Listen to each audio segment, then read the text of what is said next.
For all of us, it's about predicting where the consumer is going and getting half of it right. One of the things we want to do is create ads that don't suck. Embracing change creates great possibility. I'm Alan Hart, and this is Marketing Today. Today on the show, I've got Jason Kint. Jason's the CEO of Digital Content Next, the only trade association exclusively serving digital content companies that manage direct relationships with consumers and marketers. He's focused on guiding those member organizations from established media brands such as the New York Times, NBC, Condé Nast, ESPN, and digital natives like Vox, Slate, and Business Insider on setting agendas and discussions ranging from net neutrality to revenue innovation and privacy. Jason's a 20-year veteran of the digital media industry. He led the evolution of CBS Sports into a multi-platform brand offering of broadcast, online, and mobile sports as the Senior Vice President and General Manager of CBS Interactive Sports Division. He served on other various executive roles at the Times Mirror and Condé Nast before that.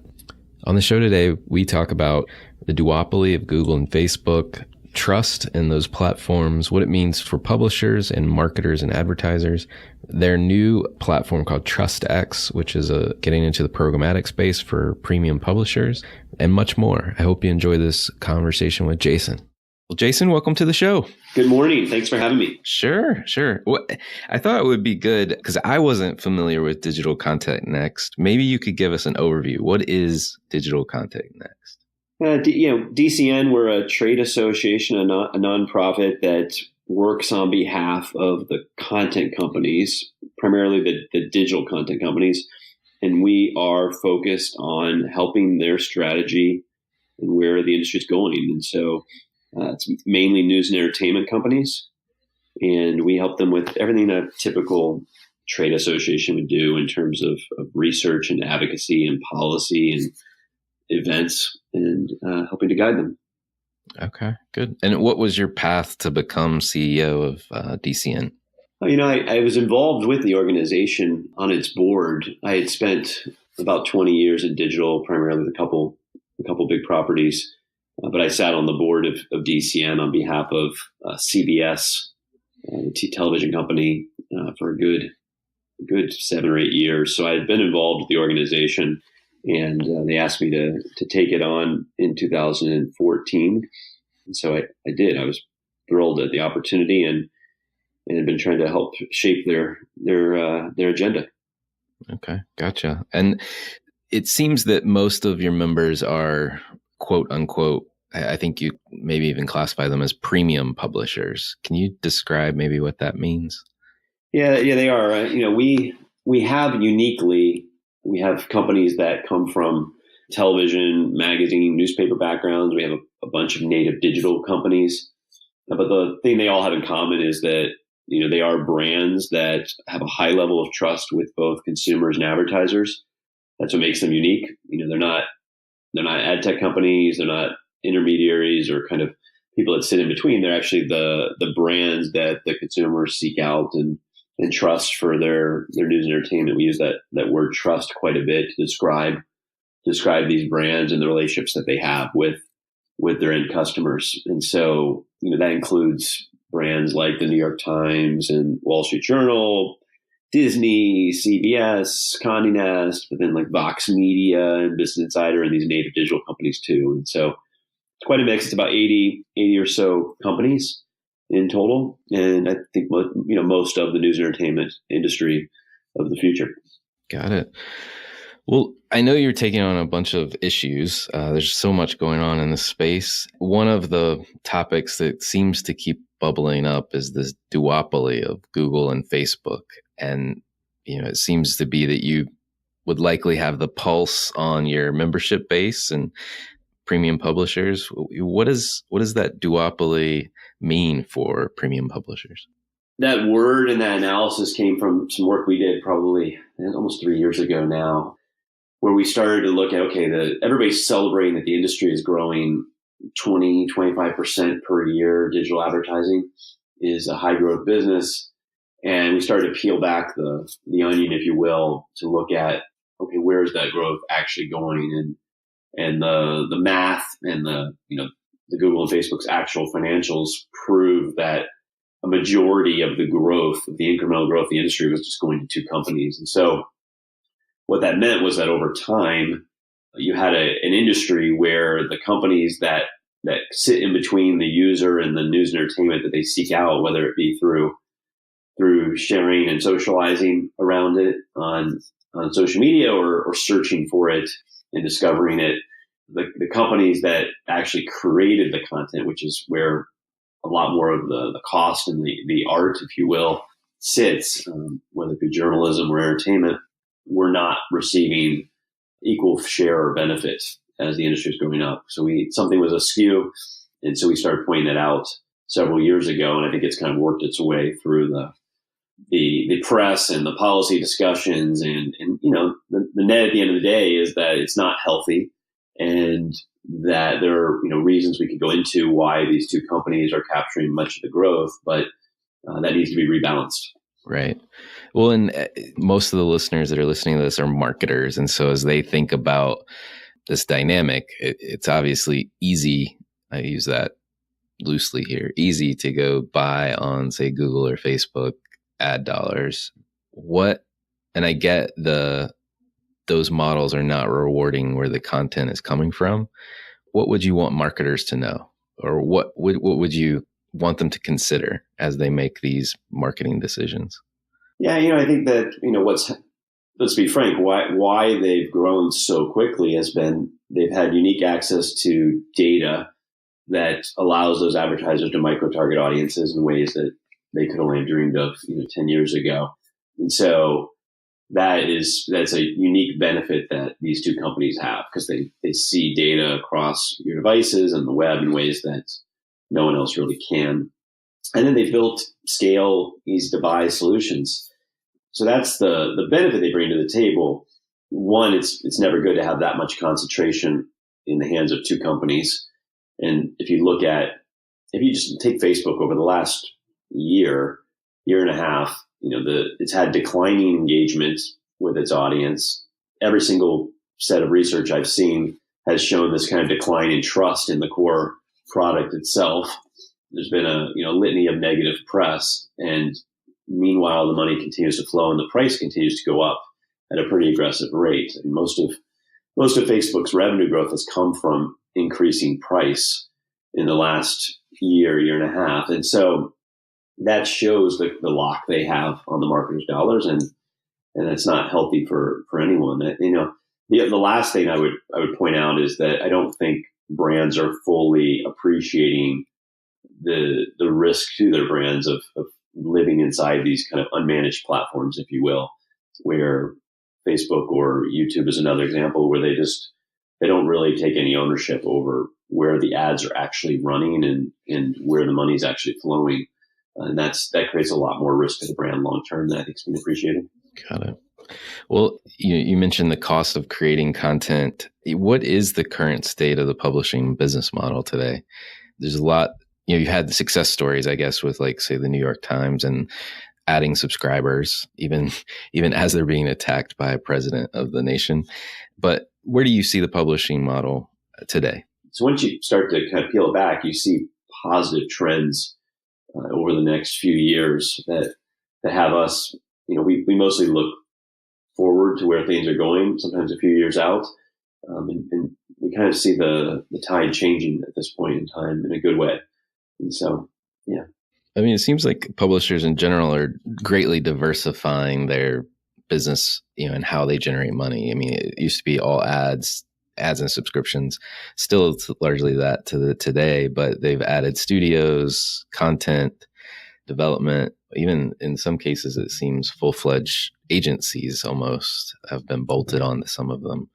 Is there anything, that you think we should be thinking about on the horizon of, the evolution of the publisher model? I would just, there's more and more discussion around, particularly with marketers, of going direct to the consumer.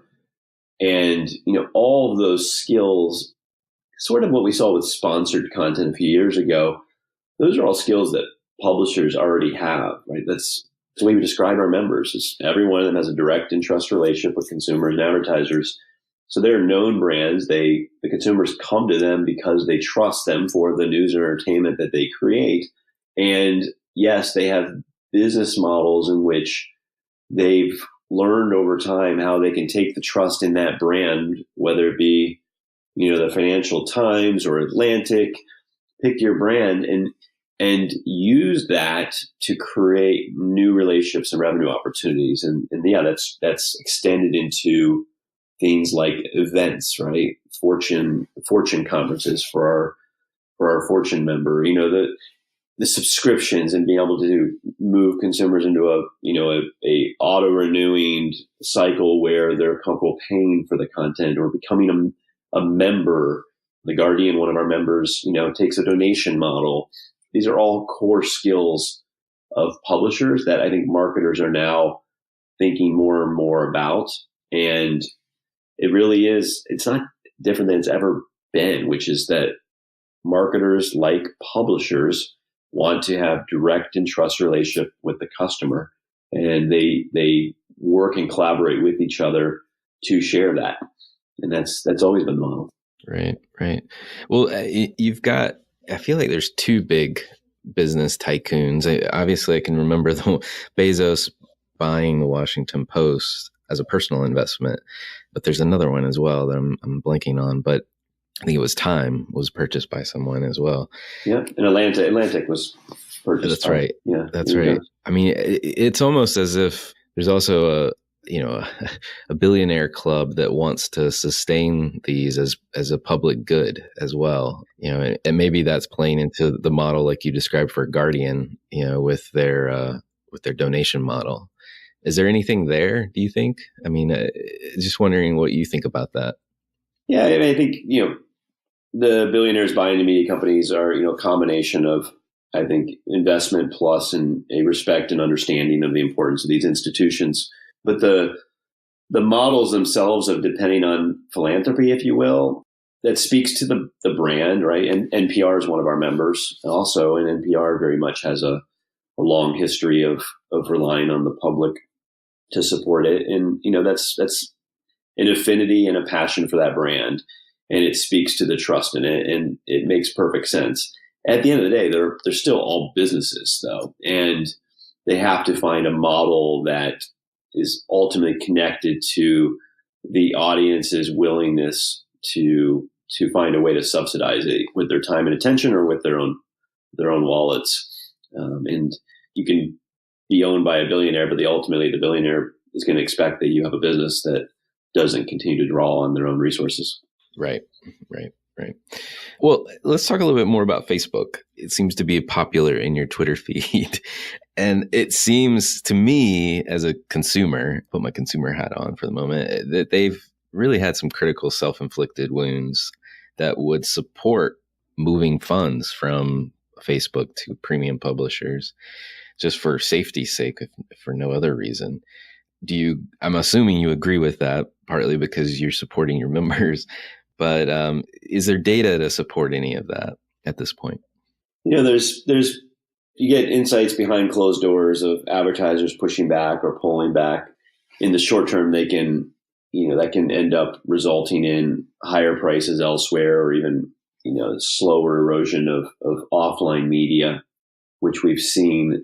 But at the end of the day, publicly, we haven't seen advertisers really take a stand. That's been surprising. If you look down, kind of the institutions that can hold Facebook into check for some very, very concerning practices that they still haven't come clean on. I mean, they've still mostly avoided answering some key questions that have been asked. And the institutions that could hold them in check are just frankly aren't. And that's where we are. And it's obviously very concerning, but the government, no, the consumers are fairly locked in, and Instagram has, I think, helped hold that lock in for Facebook.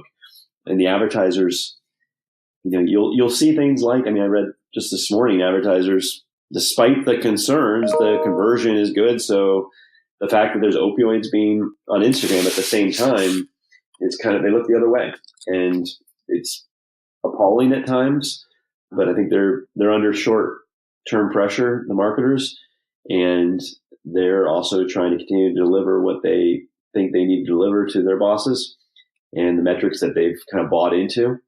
And we're not seeing many companies willing to take a stand based on principle or ethics of the fact that they're literally supporting and investing in a company that is quite sick at this point.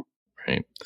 Well, it seems, if you just take privacy as one example, with Cambridge Analytica, it seemed to be the trigger moment, I guess, for us having a conversation about privacy. And I've had a number of critics on the show about ad tech and the data collection practices and just the murkiness, frankly, of the ecosystem around ad tech and its privacy or lack thereof, potentially. How are your members thinking about privacy? I mean, they obviously are tracking folks as well, but just curious if you guys have a stance on privacy practices. Yeah, we always have, and we've always looked very closely at consumer expectations, and that's the way we think about it. And that often lines up with, there are certain things that a user would expect that you would do out of visiting a website or an app that would be completely in line with your expectations. And then there are things outside of that are done as a regular practice by the industry that we think are problematic. And, put our members aside because clearly I'm biased there, but let's just talk about Google as a company. If you went and search for a product on Google in their search function, you would fully expect that they're collecting data on that search and targeting ads back to you based on that search. That is, I think, completely in line with most people's expectations that would happen. Just like if you were on Google Maps and, looking up an address, they would expect that they would take that data as part of helping you map where you need to go. It's the tracking outside of context, if you will, or outside of those expectations where Google would be collecting data across, they have tags on like nearly 80% of the top 1 million sites where they're collecting data on what you're browsing and where you're going when you're everywhere else. That's the part that we think is very much outside of consumers' expectations. Just like, Cambridge Analytica, which is certainly the one that really got the attention finally of the public. When those users filled out the survey that they filled out, they never would have expected that their data would then be sold to this other operative, Cambridge Analytica, and then used for political advertising purposes, at a later date. Just wasn't part of their expectations. And so that's where we really anchor ourselves, is around, what does the consumer expect? Now, why does this all matter? Where's the opportunity for both publishers and for advertisers? Is that if you look at the data around user trust in the digital environment and digital advertising, whether it be banners and buttons or on mobile or any format, it's really, really low relative to television and magazines and other formats. Why is that? Because consumers have never gotten comfortable with the way the digital advertising experience works.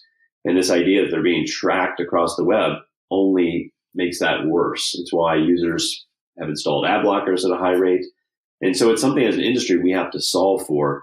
And I think the hardest part for the marketers is going to be relinquishing what really has become the holy grail to them of being able to collect data and target users wherever they go as cheaply as possible in a direct marketing format. Have to let go of that in some ways in order to build trust with the consumer that they actually have control over who's collecting data on what they do. Interesting. Well, as we kind of shift gears a little bit and talk about programmatic, I've had great ad fraud researcher on, Augustin Fu, out of New York. And he, because the programmatic landscape and programmatic buying and selling, the swamp, to use his words, where it's just wrought with transparency issues, fraud, and you're not really sure at the end of the day what you're buying unless you're getting very granular data that a lot of times the platforms don't want to give you. Now, that said, DCN is getting into this game, right, with TrustX. Can you tell us a little bit about what TrustX is, why you're getting into this game, and what it means for advertisers? Sure. Yeah. So TrustX is a subsidiary of DCN, and we as DCN, as a trade group, have done and will continue to do what we normally would do, which is for each of these problems, and they're really symptoms of a larger issue, but bot fraud or measurement or disinformation and bad content experiences, for all these issues, we gather around in a room with the other stakeholders and we try to improve as an industry collectively. That being said, we also thought that the problems were significant enough that it would make sense to also launch a subsidiary, which we did, which we called TrustX, which is an actual marketplace where we could solve these problems through a live product and actually do business in the way that we thought the industry and really the marketers really want to do business, to lead by example. And so we launched it a couple of years ago, and they've now got all the pipes working and our publishers fully on board, and they're delivering significant advertising on a monthly basis now. But they're doing it in a way that's 100% guaranteed, human, viewable, only on premium publishers, so solves all your brand safety issues. They're not doing it to make any money at all. And they're being it's under a nonprofit, and they're being 100% transparent in terms of where all the money's going. And so if you look at, and I know the Dr. Fu's work on the fraud topic, most of these problems, the solution is actually just knowing where your ads are running and where your money's going. That solves like 99% of the issues. And every time you try to do that in a cheaper way, and you end up causing these problems to surface. And so that's exactly what TrustX is focused on, is 100% transparency. You know where your ads run and you know where your money's going. Boom. Interesting. Yeah. How do you think we got here? Like, to a place where we have systems out there as a marketer that I'm supposed to be able to use, but I have no idea if it's going to work or not. Have you pondered this, how we got here? Or is there a core fundamental problem with us as people? I don't know.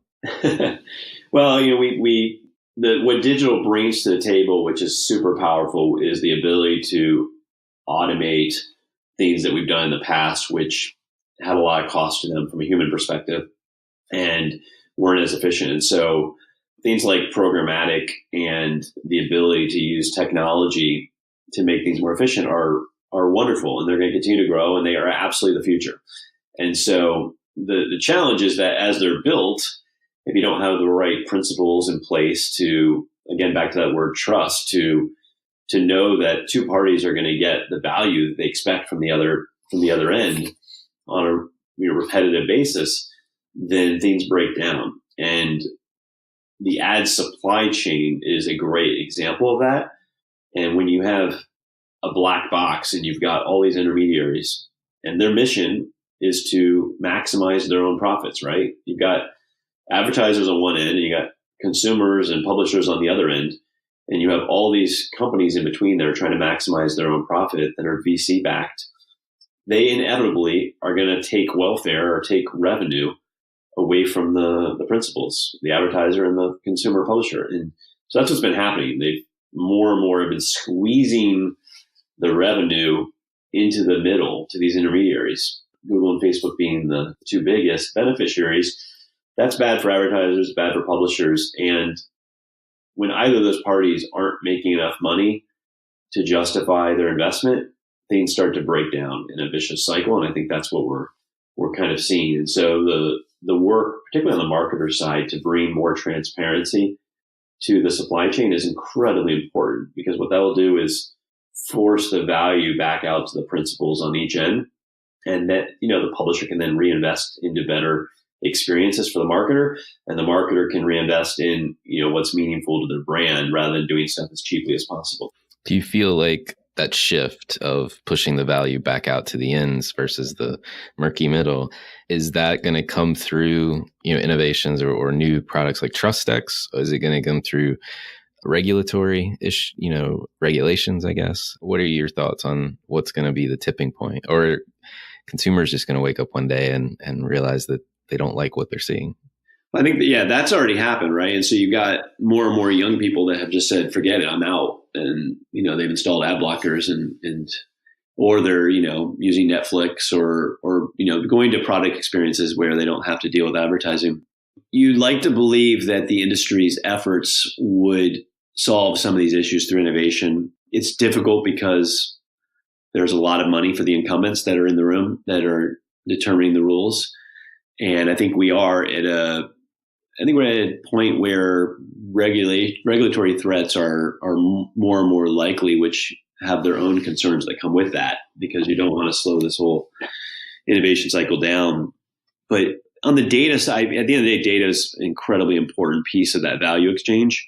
And if you can get a hold of the data without actually having to pay for the content itself, then that's kind of the ultimate win for the intermediaries. And, the regulation in Europe with GDPR, and then in California here, and then the federal discussion, those are happening or they're done already. And that will force some transparency through that supply chain.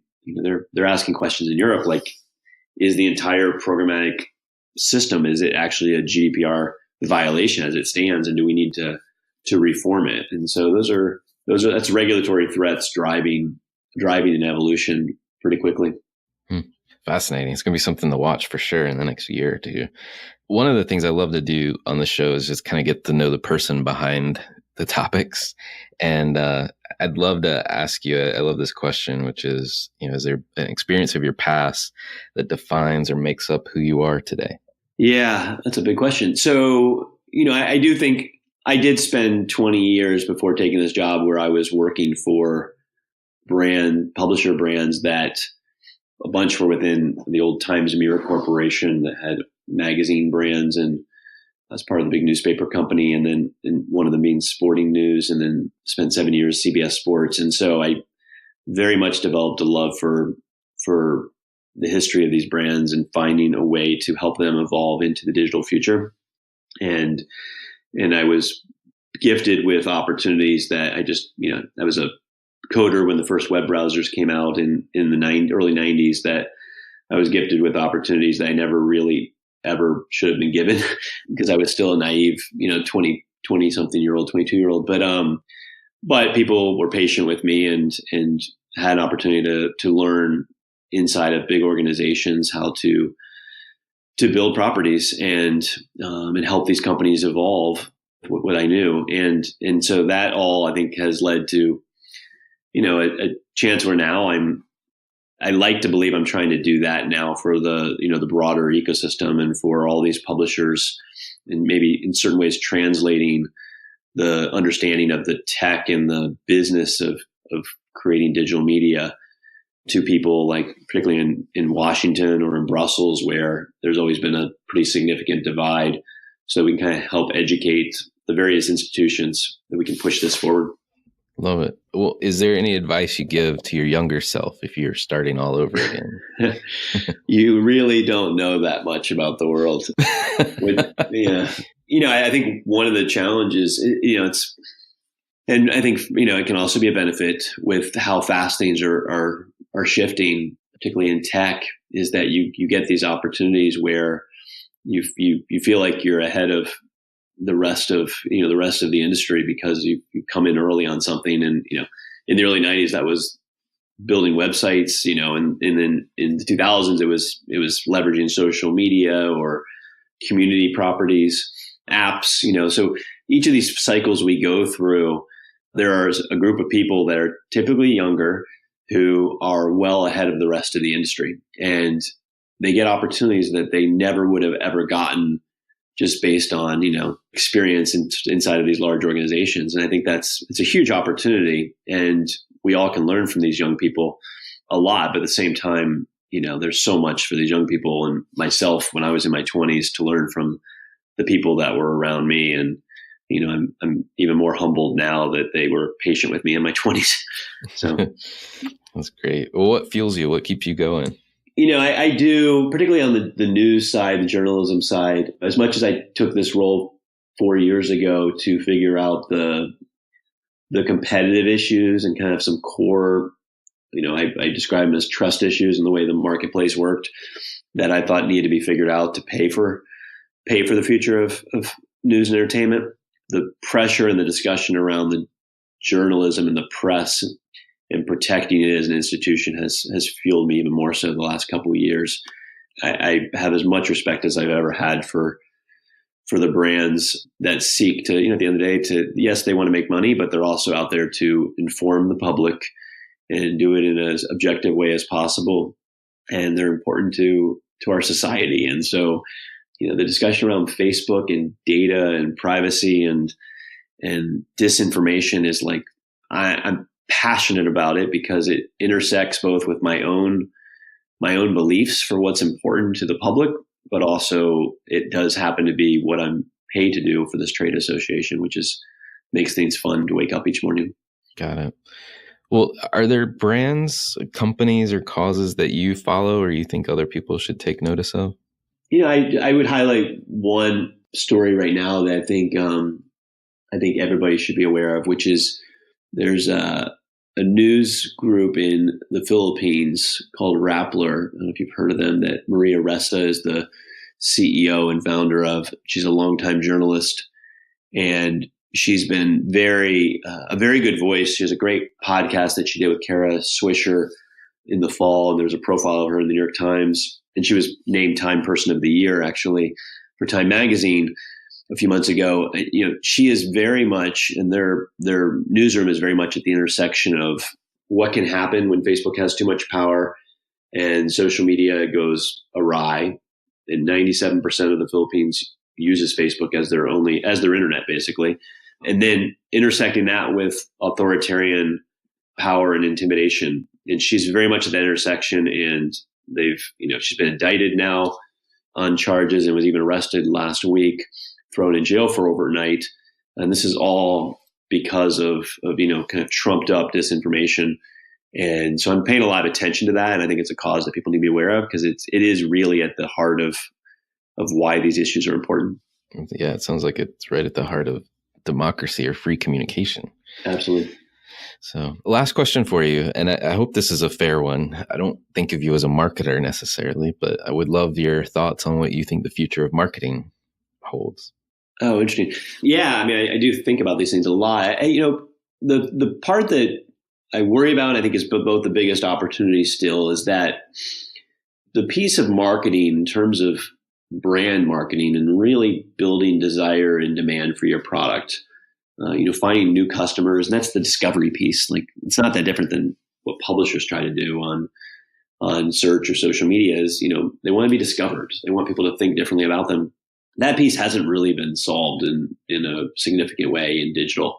And I think combination of the excitement and love for targeting and data and audience, micro-targeting, we use the term now, and also a difficult financial run after 2008, I think there's been this swing towards and this understanding of the science of targeting users. We still question how accurate it is at times, but that's been where the whole focus has been. And kind of the art of getting your brand or your message introduced or thought of differently in front of the public, which has been done brilliantly for years in magazines and on television, needs to be figured out online. And I think that's the untapped opportunity that really speaks to the heart of what our members do and what advertisers need to figure out. Otherwise, frankly, they're going to end up being manufacturers or white labeling products for Amazon in a few years if they don't figure that out, because ultimately they need their brands to have value.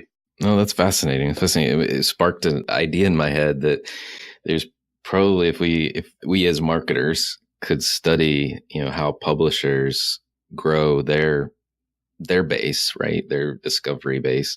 There's probably some learnings in that for product manufacturers or service marketers, whatever it is. That's a fascinating analogy. I hadn't thought about it before. So thank you.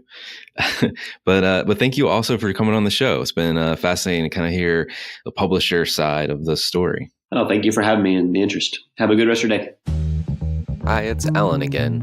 Marketing Today was created and produced by me, with writing and editing by Kevin Greeley, social media support by Megan Woods, art and graphic design by Sarah Dell.